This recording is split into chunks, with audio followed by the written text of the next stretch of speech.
High! আজকে আমি আর আমার মেহেন্দি কোন দিয়ে আমার হাতটাকে সাজাবো। তো চলো দেখা যাক কেমন হয় আজকের ডিজাইনটা।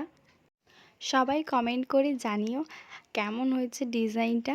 আর এই ধরনের অ্যারাবিক ডিজাইন আমার খুব ভালো লাগে। আর তোমরা কেমন ধরনের ডিজাইন পছন্দ করো সেটাও আমাকে জানিও। আর এই ধরনের ডিজাইন পরলে না হাতটা অনেক সুন্দর হয়ে যায়। মানে হাত ভালো না থাকলেও হাতটা যেন সুন্দর হয়ে যায়।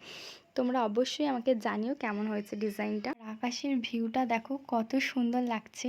সুন্দর কিছু দেখলে না মনটা যেন আরও ভালো হয়ে যায়। তাই তোমাদেরকেও আজকে শেয়ার করলাম। তো কালারটা দেখো জাস্ট ওয়াও একদম। আমার তো একদম মেহেন্দি কালার আসলে তো মনটা একদম ভালো হয়ে যায়। আর অবশ্যই মেয়ে মানুষ মানেই একটু মেহেন্দি কালার সবাই পছন্দ করে। আর আমি বেশিক্ষণ রাখিনি, 1 ঘন্টা পরই হাতটা ধুয়ে দিয়েছিলাম, কারণ একটু অস্বস্তি বোধ হচ্ছিল। Thanks for watching. টাটা।